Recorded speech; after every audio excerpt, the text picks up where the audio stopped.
Greetings, everyone, and thank you for joining us today. My name is Darren Worcester. I am from the Enrollment Management Association and admission.org. And today's presentation is on the financial aid process for independent and private schools, pre-K through 12. Our presentation is also brought to us with support today from Emma Willard School. They are an exceptional boarding and day school for girls in grades 9 through 12 in Troy, New York. If your child fits that criteria, I strongly encourage you to check them out. They're a wonderful school. And with that, our guest speakers today are Kristen Mariotti. She's the head of enrollment management at Emma Willard, and Katie Meyer, who's the director of admissions and recruitment. Katie and Kristen, thank you both for joining us today. Thanks so much, Darren. We're so happy to be here. Yeah, thank you. It's great to be here. I guess we'll start off with just a really brief introduction of myself and Katie. As Darren said, my name's Kristen, and I'm the head of enrollment management here at Emma Willard School. This is my 5th year at Emma, and I've been working in boarding schools around financial aid and independent schools for about 25 years. Glad to be here. Great. And my name is Katie. I'm the Director of Admissions and Recruitment at Emma. I have been at Emma Willard for about 11 years, but I've worked in the boarding school world for over 20. So it's fun to be here today. Thank you. Great. So before we get started on all of your questions and the things you're wondering about financial aid, we just thought we'd take a couple minutes to give you a really brief overview of Emma Willard School, just so you know a little bit more about us. So Emma is actually the first institute of higher learning for girls in the United States. We were founded all the way back in 1814. And as Darren mentioned, we are located in Troy, New York, which is the capital district of New York, right around Albany, about 2.5 hours north of New York City. We have 350 students from 19 states in the United States and from 35 countries in the world. And 67% of our students are residential boarding students, with the others local students that come and go as day students. 38% of our students identify as students of color, and 45% of our students receive financial aid. Okay, so just real quickly, there's a picture of our absolutely beautiful campus, but our beautiful campus is not the only reason to come to Emma Willard. One of the reasons that students choose to come to Emma Willard is our excellent academic program. We moved away from the advanced placement curriculum a few years ago, and our faculty have designed their own advanced studies curriculum. It has a focus on experiential learning, which you can see in the photos that learning happens outside of the classroom at Emma. We have a program called Signature where students can dive deep into a topic that they are interested in an internship capstone style project that is really meaningful to them. And then a few years ago, we launched a program we call Jestermester, where students have the opportunity to stop doing their regular classes and take classes such as baking, knitting, Pilates, hiking, or they can go on field trips and learn about things in the capital region, around the United States, and even around the world. So it's a very cool program. We also offer exceptional arts, athletics, and extracurricular programs. So at Emma, we have about 40 or more arts programs year to year. That includes theater, dance, drawing, painting, ceramics, all of those good things. We also offer 14 interscholastic sports, and you can see those listed here. And we actually offer 39 clubs and organizations, which, involve cultural clubs, religious group clubs, affinity groups, environmental clubs, anything you can imagine for a club. We have 39 of those. And one thing to note about our athletics program is we are one of the few girls boarding schools, or actually one of the few boarding schools that offers crew rowing, which you see there, all 3 seasons. So we're right on the Hudson River, so we're able to row down there, and it's been really just an incredible sport to watch here at Emma. And the last thing we want to highlight about Emma Willard is our elevated arts. So last year we opened a brand new space on our campus. It's a renovated building on our campus that has been transformed into the Alice Dodge Wallace Center for the performing arts. And you can see pictures of the outside and inside of the main part of the Wallace Center, which is the 450-seat concert hall. But behind that building, there is also a subterranean building with two dance studios and orchestra space and a black box theater. So it really elevated our arts, our performing arts to match the already excellent visual arts program that we have and includes now some 21st century technology, which is really exciting. So thank you all for listening to a very brief overview of Emma Willard School. The one thing we didn't necessarily mention, but I will mention, is that we are a girls' school. And well, we said that at the beginning, but that is something that really stands out for us. If you have a daughter who's interested in having this kind of opportunity where we elevate the voices of young women, then we hope that you'll reach out to us. But we are going to get to the question at hand. What about financial aid in independent schools? So we're going to start today with some common financial aid myths that we've heard over the years that you might have heard from people. The first one is that financial aid is rare or insufficient, that schools don't give it very often, and oftentimes they don't give very much. And the fact is, many boarding schools have generous aid packages, and some have average grants that reduce tuition significantly. And the number of students on financial aid is often substantial at these schools. As I mentioned with Emma, we have 45% of our students receiving some kind of financial aid. So it's definitely out there, and oftentimes they're very generous awards. Okay, another myth that we hear often is that financial aid needs to be paid back. And the fact is that financial aid is a grant. It is not a loan, and so therefore it does not need to be repaid. So if you receive a financial aid grant, that is simply money off the amount that you need to pay for the school. You do not need to pay it back. Great. Another myth is that there is a single process for determining your financial aid eligibility.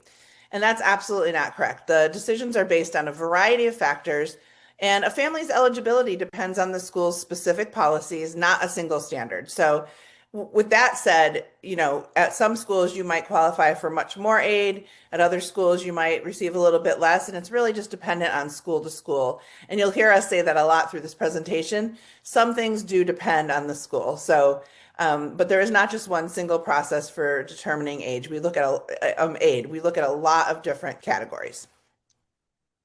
So the last myth we're going to talk about is that people assume that financial aid is based on a simple income cutoff. And just like you've heard us say before, there's actually a lot more to it than that. It's not just a simple income cutoff at most schools. Many schools use a sliding scale, and there are factors that can contribute to why a family receives a certain amount, such as where you live and the number of children that you have in the school or in another tuition paying school. So income is not the only cutoff. Great. So now we'll talk a little bit about understanding school costs and how that affects financial aid awarding. So as I mentioned a little bit in the last slide, there are variations in what you might receive from a school, and that's based on a lot of different things. It could be the geographic location of the school. So it might be more expensive to go to school in that area. Tuitions might be higher. The size of the school could have an impact. Sometimes very, very small schools don't have as many resources for financial aid as very, very large schools. Also, if it's a boarding school or a day school, that could change your awarding. So if you're applying to a bunch of boarding schools and also day schools, you might not see the same percentage of financial aid. It's really dependent on those schools and where they're located and what their resources are. Obviously, schools that have strong or very high endowments have a little bit more flexibility with how much financial aid they are able to give, while schools with smaller endowments have to use the financial aid allocation a little bit more strictly. That does not mean that you should not apply to a school with a smaller endowment, especially if that's the right school for you. It's just the impact sometimes that endowment has on financial aid. And of course, schools have all different kinds of enrollment goals and budgets. So those things will all come into play with, when you get your reward from one school and another if they don't look exactly the same. Yes. So we wanted to give you some tips to make the financial aid process easier. Some important things to consider. First, it's really important that you complete all of the financial forms and complete them thoroughly. The system that you complete the forms in is going to let you know if a form is required, and it's going to let you know when it's complete. So just pay attention to all of that, as it's very important. Once you receive your financial aid package, compare them carefully. Different schools are going to have different reasons for why they give you financial aid. They might prioritize things differently. They might look at cost of living where you are living differently. And so compare the packages carefully. Make sure you meet the application deadline. This is probably one of the most important things. Schools will look at the families who got the financial aid applications in by the deadline first. And then if there's money left over, they would then consider going to families who completed the application after the deadline. And then finally, communicate proactively with financial aid offices. If you have questions, if you receive a package and you have questions or concerns about it, reach out to the office. They want to work with you. Thanks, Katie. So now we'll talk a little bit about the timelines and what you should be kind of expecting during different times of this fall. So in September through October, most schools will start beginning accepting financial aid applications for the next academic year. So you'll want to check with your schools, go on their websites, see what platform they're using, and start that early because it is definitely it can be a little bit of a time-consuming process with gathering your tax information, your income information. So as soon as it's available, you can start doing that. And you don't have to wait until you've completed, you definitely don't want to wait until you've completed your admissions application. You want to have those either done at the same time or one financial aid done before. So then in December, around December 15th to February 1st, this is the most common range for financial aid application deadlines for boarding schools. It's typically February 1st. But for day schools, those dates might be a little bit earlier because they have earlier acceptance dates and things like that. But just check with your schools, look at the kind of school you're applying to, and make sure that you're getting everything in by that deadline. Between January and February, you're going to be required to submit your most recent tax forms starting your taxes as soon as possible is going to be great. And then between February 1st and March 31st, you will typically receive your financial aid award notifications. And these are usually, in most cases, sent out with your admissions decision so that you can make an informed decision about the schools you have been accepted to because you also have the information about the financial aid package that you've received. This is also a time where you will want to reach out to the financial aid office if you think there's a mistake or if the award does not seem accurate to you. And I would say that a good tip here is to check with each school directly. And some schools do have unique deadlines or rolling admissions where they might consider financial aid applications all year round. So don't assume that the deadline is universal and make sure that the schools you're applying to, you know what those deadlines are. So next, you need to figure out which platform you're going to use. So again, you need to check the school website and make sure you're using the right platform. These are some of the most commonly used financial aid platforms, but each type of school is a little bit different, and I think regionally, financial aid applications are different. So many boarding schools use the Clarity financial aid application. Some of them also use instead the School and Student Services financial aid application. There is also the TADS and the FACS, and there are some others, again, depending on regionally. So just make sure you find the list of schools you're going to apply to and find out which application those schools need. Great. So in order to apply for financial aid, you'll need a few things. You'll need your 2024 or 2025 income tax return, including any of your business tax information, all supporting schedules, wage statements, all the things you collect for your taxes. So W-2, 1099, etc. And then you will need your 2025 wage statements because you may not have your income tax return yet. So when your W-2 or 1099 is available, you can get it to us. But in the meantime, the last pay stub of the year can be submitted while you're waiting. Okay, so how do schools allocate funds to families for financial aid? And there's typically a progression. It starts with returning families. Schools want to prioritize their returning students, and so they start by allocating funds for returning students who have completed and submitted the financial aid documents on time. Next, they will look at new students who completed the application on time, and then after that, they would look at new and returning students who completed the application after the deadline, as long as funds remain available. And you can see the theme here is get your On application time. in on time. So the expected family contribution is something, if you've ever applied to college and used the FAFSA, this is something that you would see there too. This is basically what the system, like Clarity or SSS or TADS or FACS, whatever the system platform you're using, this is what it basically shoots out and says, this is what this family can afford to pay, in this case for independent school. So it's going to start by collecting and adding up things like your income, your assets, definitely looking at your wages and salaries, considering income from all contributing household members. If you have a business, we'll want to know about that, interest and dividends, any alimony that you receive, and Social Security if you're receiving Social Security benefits, your liquid cash and savings, your vehicles, your primary home equity, retirement accounts and investment portfolios, and then individual stocks, bonds, and securities. I do want to mention that many of these things are protected. That's the word we use for it. So we're not going to, penalize anyone for having two relatively new cars or a house. If you have two vacation homes and 5 cars in your garage, we might have a little question about financial aid eligibility. But these are things that we will talk about with you throughout the process. But anything that's a normal, your primary home, your normal cars are not going to be penalized. Everyone needs those things. Okay, so next is the question about how important is academic record in the financial aid process? And you're going to hear many schools talk about financial aid being need-based. And I think that's true for most schools. Some schools do have merit scholarships that might cover a small portion. That is going to be school by school.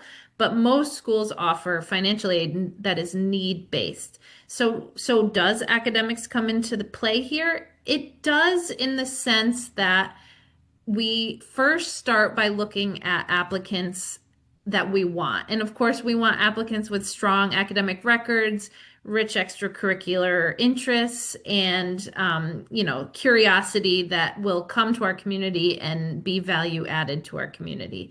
So we are first going to look at who we want, and then we will look at who we can fund. So there, to a certain extent, academic merit is a part of the financial aid process, but it is not the only piece. The family does need to qualify, or the family needs to qualify in order for us to award financial aid to the family. Great. Okay, so when will you hear about your financial aid? As I mentioned earlier, you will be receiving that from most schools with your admissions decision. So parents of new students will be notified with the admissions decision. For boarding schools, that's March 10th. For day schools, that could be a little bit earlier. And then each school is going to have specific deadlines to accept admission and financial aid packages and enroll at the school. And I will say here, especially with financial aid, if you know that you're not going to attend one of the schools that's given you a generous financial aid package, let them know right away, because there are so many students on wait lists waiting to see if they'll get a chance to go. So if you're lucky and you got into all 5 of your boarding schools you applied to, but you're going to the one you're going to, let the other schools know as soon as possible. Okay, so once you receive your financial aid offer, you might have some questions, and that's fine. First and foremost, it's important to understand that the financial aid committee does their best to understand your family's financial picture, but it is just an application. They don't always have the complete picture. So, one note is that if you have questions about whether some extenuating circumstance in your life matters to the financial aid committee, err on the side of sharing whatever that information is. There are note boxes in the financial aid applications. I'm sure each of the different applications that we shared have a space where you can add a note. And if you have information that you think explains your financial picture a little more clearly, include the note. And if the financial aid committee has questions, they'll just reach out to you to talk to you more. You also can just reach out to the financial aid office and say, "Hey, I'd love to talk to someone. It's my situation is a little tricky to put into the financial aid application." That's all fine. If, though, there were no extenuating circumstances, but you have some questions, you should contact the financial aid office and just ask if you can learn more about how that award was awarded to you. And then many schools do have an appeal process. Now, I will say, if you are appealing a financial aid offer, there should be additional information that you are adding beyond what was already included in the financial aid application. So if you're appealing, you are appealing with new information. And there's usually a process. You just simply reach out to your admissions counselor or the financial aid office to figure out how to appeal.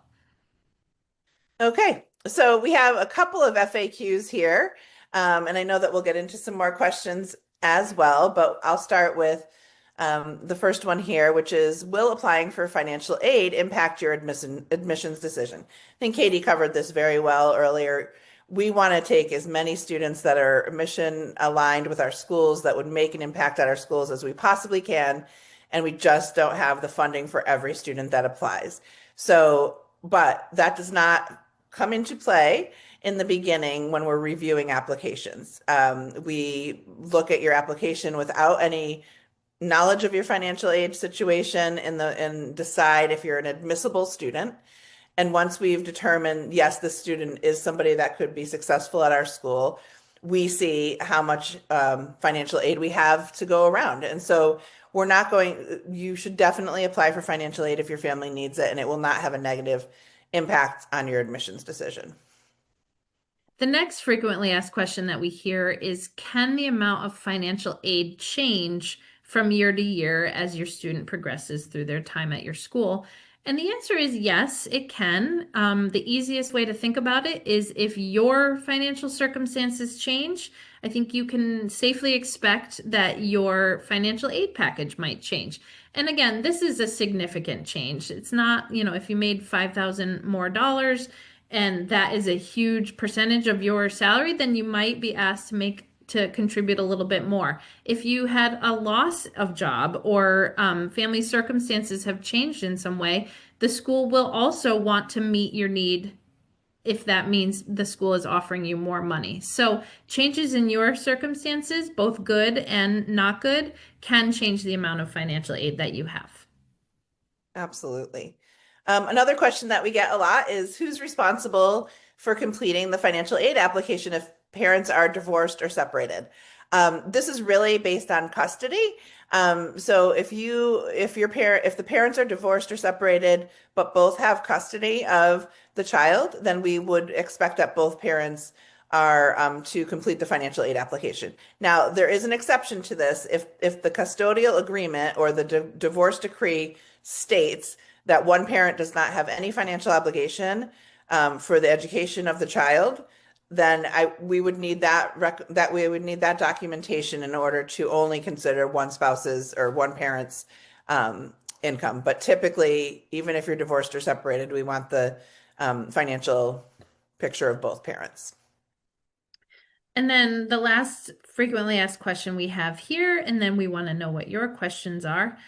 Do you have to apply for financial aid every year? And the answer is yes. We need to know the most updated information about your financial situation so that we can award an appropriate financial aid package for you. So every year you will be asked to complete the application. The good news is much of it is sort of already done for you when you do it the second time, and then you're just updating it with new information. So it's much easier after you do it once. Well, that's all we have for a presentation, but we are here to answer any questions that you may have to the best of our ability. Our contact information is there if you have any questions that you want to follow up with us later. But at this time, I'm going to stop my screen share and I think we will get into the Q&A. All right. Thank you, Katie and Kristen, both for that outstanding presentation. You guys covered a lot of the questions that were submitted when folks registered, but I still do have a list of others. You guys did a great job of outlining the factors that go into financial aid and, what gets looked at, that sort of stuff. I think one of the biggest things for families is understanding, will we qualify? Is it worth putting in the work to do this? So is the best way to figure out, if you will qualify for financial aid to go and actually fill out the application? And what's sort of the time investment in that? That's a really good question. I would say that it's always worth applying. It does, and the time investment is not super significant, especially with the new platforms. I mean, all the platforms have advanced to the point where it does not take more than probably an hour to get everything loaded in, and that's probably um, exaggerated a little bit. I would say you could probably do things in 45 minutes. The Clarity app, for example, and others I'm sure do this now too, but we use Clarity, so that's what I'm familiar with.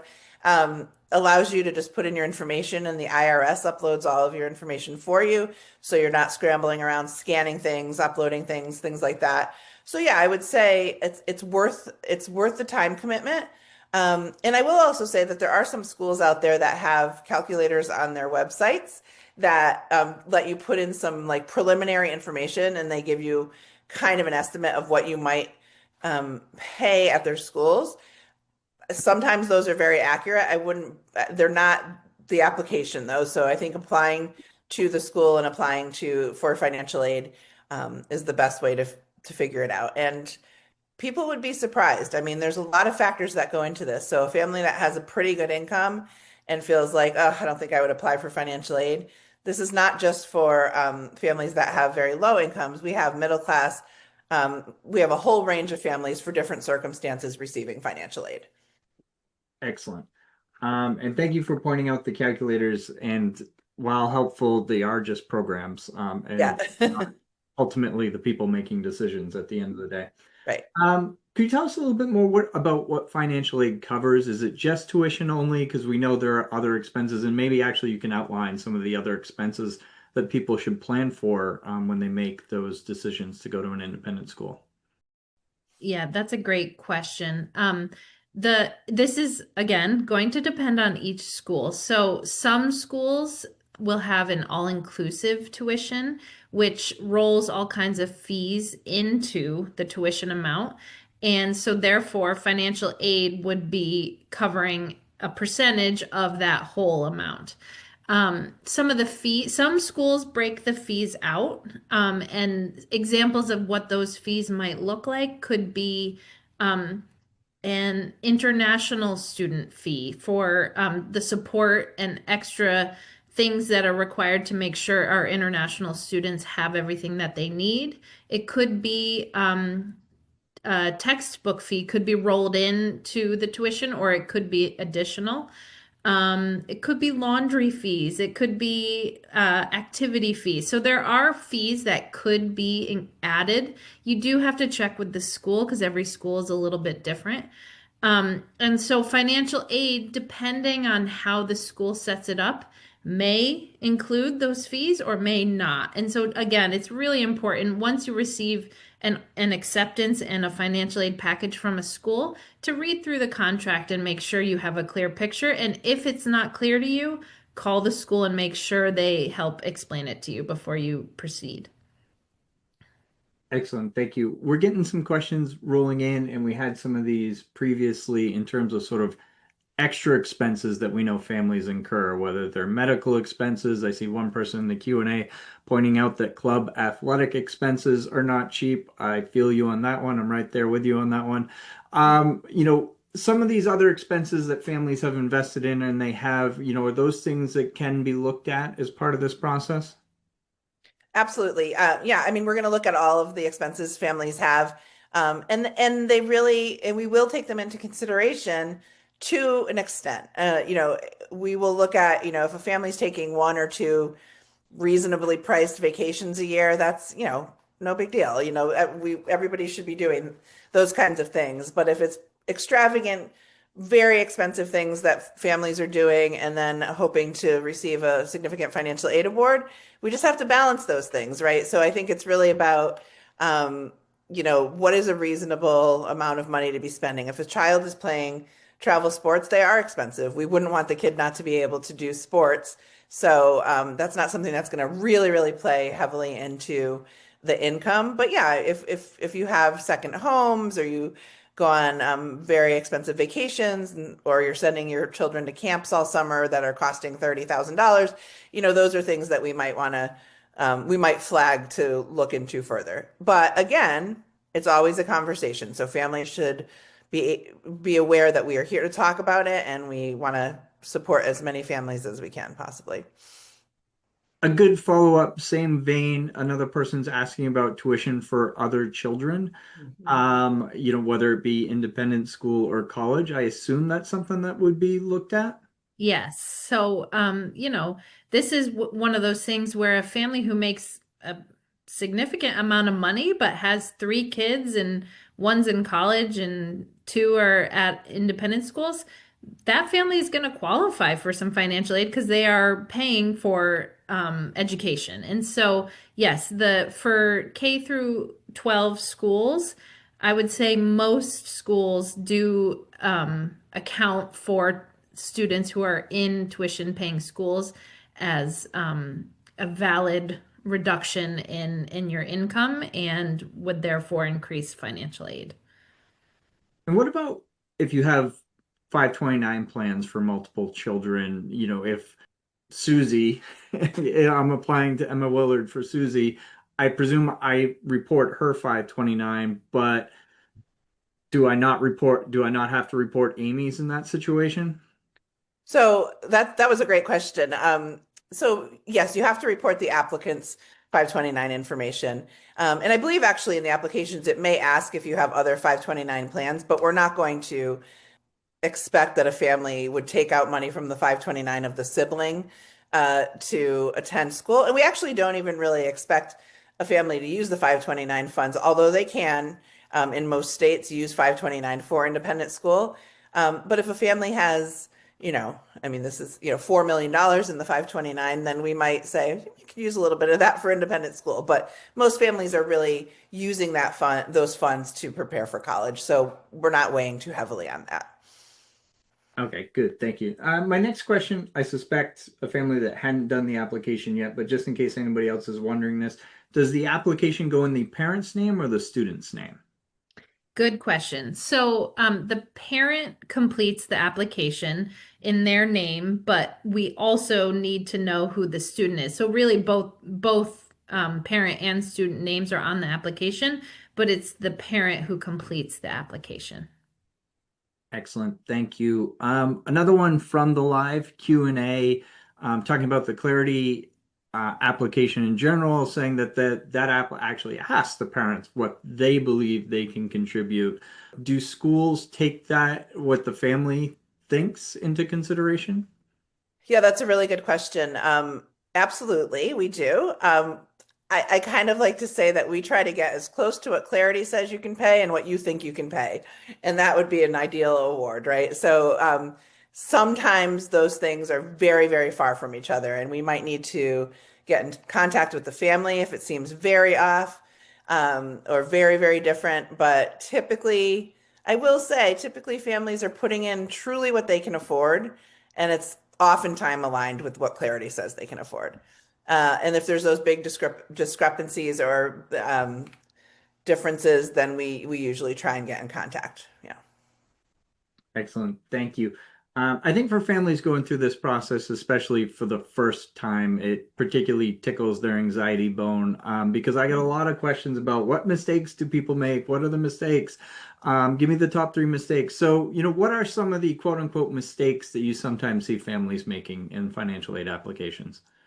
That's a good question.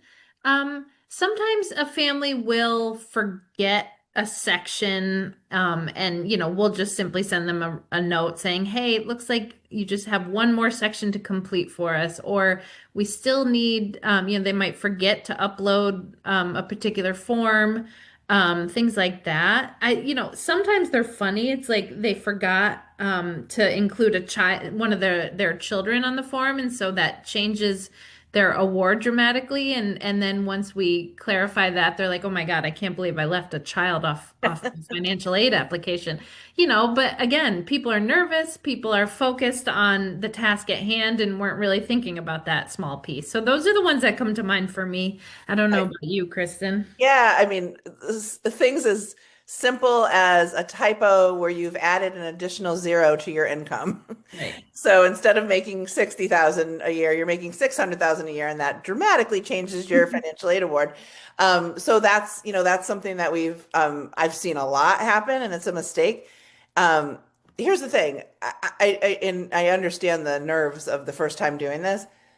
Nothing is set in stone. We can fix it. So, but I think and that's actually a really good example, Darren, of like that 600,000 instead of 60,000 income. Well, the family might say we can pay, 12,000 for my kid's school, but the EFC is like, 70,000. What is going on here? Why do they think this if their income is 600,000? That's when we want to make phone calls. And I would say that definitely our office, but I think offices all over have become more proactive with those things, not just saying like, oh, this family doesn't qualify. No, we want to really try and make it work for families because the cost of independent schools is rising much faster than incomes. And I think those are some of the things that we would flag and say, let's talk more about this. Excellent. Thank you. So for folks who have been through the college process, merit scholarships are something people are familiar with. Does that exist at the independent school level? How common are scholarships in K through 12? Um, you know, they're not extremely common, but they are out there. Most merit scholarships at the independent school level are small, maybe $1,000, because you were a really strong candidate or something like that. I'm not saying that they're not out there, but they are not as common as they are at the college level. And I think that is one of the confusions that some families have because they're more used to the college process. Um, yeah, I would say, you have to look at each school and see if they offer any merit scholarships. I would say that the philosophy of most admissions offices in independent schools is that the financial support really is reserved for families that need the financial support. But it can be challenging because there are families that just a little bit might help, and that's where merit could come into play. So again, like we've been saying, check with the school. What about scholarships from third parties? Are there other organizations out there that, have opportunities to support students? There are some, there's a like Jack Kent Cook, there's some like community-based organizations that can support students. This is not a huge thing. There's not a ton out there. So really but with that said, if if your family's a part of a, fraternal organization, or if you're part of some kind of other organization, Jack and Jill, there's some other organizations out there that do have some scholarships that might support independent school, but it's just not as common as college, unfortunately. All right. So one of the questions, a really good one, I think, came in that, the financial aid process effectively is based on their income from the previous year. What if they've had a pretty big change in what their income looks like, in the year they're applying, or even after they submit, maybe they have a big life event and, their financial situation changes significantly. What can a family do in that type of situation? Yeah, that's a great question. And this is a perfect example of an extenuating circumstance that might need a little more clarification in order to make sense of your financial aid application. So, yes, while you're completing the application, we are looking at your financial picture from the year previous because we can see that on W-2s and on your tax forms. But maybe at the end of the year, you had a job loss or other circumstances that changed your income significantly for you or a partner. That is information you should share with the financial aid office of the schools that you are applying to.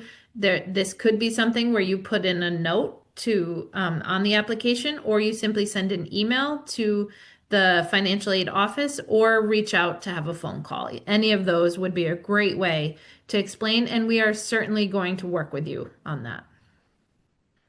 How does the, thank you for your answer on that. How does the process become more complex or tricky or change, when you have siblings, whether twins or just siblings applying to schools at the same time, whether it be to the same school or to different schools? Yeah, I mean, I think one thing that it does is it automatically allows the family to probably receive a little bit more aid because even if they're not applying to the same school, because you will have two students entering tuition paying institutions. We love when siblings come through, and I think we do as much as we can in the finance. You wouldn't be penalized for two of your children applying to a school. Let's just put it that way. We want to make that work financially, and it would. We typically try to, spread it out for both siblings so that that can happen. Yeah. Great, thank you. Um, we have some international families on the presentation today, so thank you for attending. Certainly the time zones get funny for you. Um, how prevalent is it for international families to qualify for financial aid? Do you want me to go, Katie? Yeah, I go can jump in ahead. really quick. So this again is check with your school if they offer financial aid for international students. Many schools have started to do that much more frequently than in years past. Emma Willard offers financial aid for international students. It's tricky, right? Because we don't have the same tax forms and income statements and all of those things as other people in the world. So there is a supplemental non-filers form that international families would fill out through the any of the platforms that kind of lets them break down their income, show what their earnings are, show what their expenses are and their assets and things like that. And then we typically would want to have some kind of pay statement, whatever that is in the country that they're coming from, however they receive that, if they receive it monthly or annually, it just changes from country to country. And we want to be able to make the most informed decision we can with information that is very like complicated for someone who hasn't worked with in that industry in another country. So we do our best. We really value socioeconomic diversity in our international population, and so there are families that do qualify. Some schools have international student scholarships that are funded by foundations. Emma Willard has the Davis Scholarship Foundation for international students, so that's allocated specifically for international students with financial need. So again, it's checking with your schools, but don't be afraid to apply, whether you're in the States or abroad. Great, thank you. You did talk some about divorced families in the presentation. We're getting some more questions regarding that. And I think in general, if you have a parent that is the primary parent and another parent in this question, let's say they are uncooperative, what's a parent to do in that situation? Yeah, that's tricky, and we do understand, and we're going to work with you through the process. In general, if a parent has custody and we do need them to complete the financial aid application, but there are things that you can do to sort of demonstrate that that person has sort of become someone who is not willing to participate in the process. And we will do our best to work with you through that to help make it possible for you to apply. All right, thank you. Another question that came in, if somebody takes or withdraws from their 401k, how would that impact their financial application? So It really depends on what it was for, frankly. If somebody had huge medical bills or, needed to do some kind of, yeah, I mean, I would say medical bills are a big one where people might need to take out money from their 401k to pay those additional fees. It really is dependent on what it was taken out for. If, somebody takes out $100,000 from their 401k to go on vacation, then we're not really, we need to kind of see what that was for. But here's the thing, it does add to your income. So that will be coming into your file as income. And you'll want to make sure that if you've taken an amount from your 401k or your 403b, that you explain that in the extenuating circumstances section. You will see that my income is 200,000. It's really 100,000. This was a 401k withdrawal to help my grandmother in her nursing home or whatever. So I think that we just want to know what it was for because it's going to add to your income in the bottom line. So it's not going to be a huge penalty. We just want to understand what it was for. When using these applications, and let's say the question that I got happens to mention Clarity. So if they're using Clarity and all the schools that they're applying to use Clarity, they only have to fill up the application once, right? And then that goes out, or do they have to do it multiple times? Correct. They only have to fill it out once and then they just indicate the schools that they want that application to be sent to, and then off it goes to all those schools. It's quite simple. And I know for a fact that it's like that with SSS as well. I Yep. assume TADS and fax is the same. I think most platforms have that feature. All right. Well, I'm wishing you all the best in that you don't have to fill out many different Yes. applications. Yeah, Um, absolutely. so another important question I think to address before we run out of time here is when they get their financial aid decisions, is that the end all be all? If they're looking at it going, ooh, that's going to be tight, we can't quite do that, is there anything they can do at that point? Again, this is a great opportunity for you to reach out to the school, let them know what the pinch point is for you, let them know why that feels like a pinch point for you. Give them information so that they can then go back to the financial aid committee, bring the case back to the committee and see if there's any more wiggle room. If there is, the school will do it. We want families to come to our school. We want to make this possible for them. And so, we do have standards that we have to stick to, but we also know that this is a very personal process and we want to listen to you and work with you. And here's the thing about applying to independent schools. One of the reasons why independent schools are so wonderful is their size. Most are pretty small, that you get a lot more individualized attention as a student, but you also do as a parent, and we want to hear from you. You're not just calling an empty office. I mean, there's many people in this admissions office and financial aid office at my school and at schools across the country that are waiting to hear from families. We want to have that conversation. I don't know if it's like that with the college process, probably less so. So I think it's just something to keep in mind that we want to hear from you. Yeah. Excellent. Is there, one person asked, how do you appeal respectfully? Is there a right way and a wrong way to appeal a financial aid award? I mean, I would say we're not going to be offended by it. I think it's really important if you truly feel like this is the award is not appropriate, not enough.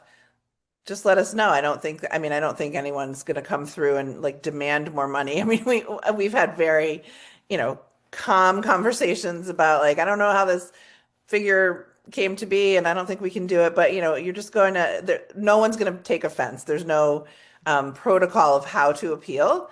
And most schools just have a form. So you'll want to email or call the financial aid office and say you'd like to appeal, and then you have an opportunity to write a narrative and add some information. And like Katie said before, be sure to have some additional information if you do to add to that to support your appeal.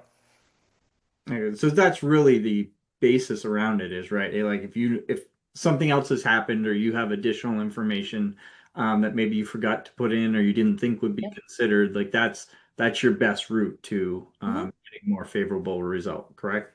Absolutely. Absolutely. All right, let's see what else we have. A good question. I think we covered it earlier, but this person may have missed it.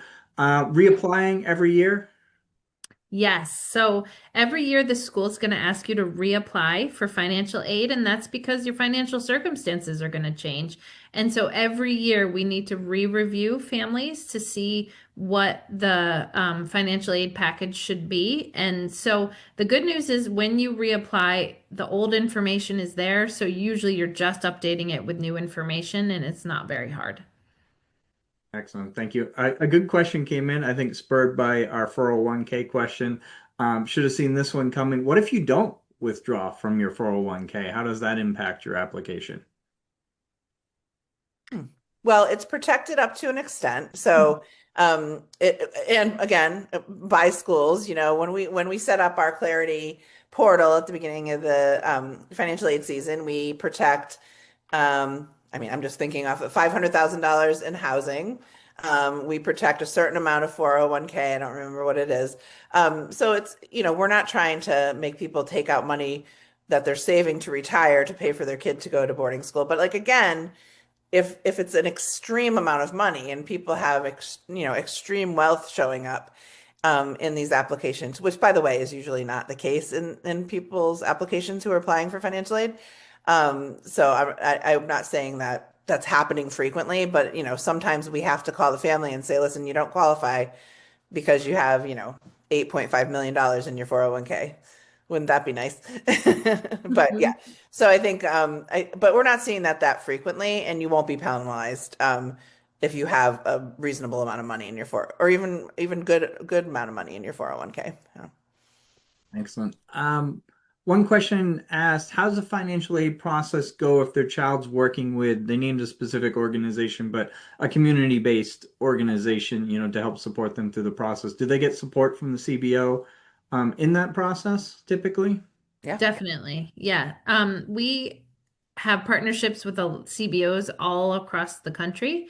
They're wonderful to work with. Their mission is all about helping kids get access to a great education. And so they see it as their job to help families learn about schools like ours and other schools around the country and help them through the application process. For some people, boarding school has been on their mind, or a particular independent school in their community has been on their mind for their whole lives. And for others, it is completely new. And so CBOs are there to help families like that navigate that process. And they work directly with us as well as with the family to make sure it's as smooth as possible. So those are always really wonderful organizations to work with. Okay. Another question that came in, if someone's income's so low that they don't actually file taxes, what do they do in that situation? So actually, just like an international family would, except it's not the international filing form. There is a U.S. non-tax filing form for most platforms for SSS. So that is something that they could fill out in that case if they don't do W-2s. If there's a question about that, reach Reach out to the admissions office or I the think finance. that's a big rule of thumb with all of this, right? Please, we Always want to ask. help. Another, I'm just kind of ripping through the questions as we go here. A child savings account, how does that factor in? Like the child's own individual savings account, Correct. Doesn't really factor in. that would not factor in. All right, great. We are coming up on time here. I guess from your standpoint, the last question I'd like to ask is, what's the big takeaway? If you could impress upon families one thing from today's presentation, Mm. what would you want them to remember the most? Well, maybe more than one thing. Apply early or apply on time. Don't miss the deadline. Reach out to the offices at the school and ask questions if you have them. We want to talk to you. What else, Katie? The schools want this to be as easy as possible for you. So if you're struggling, have questions, do not be afraid to reach out and ask questions. We want to help.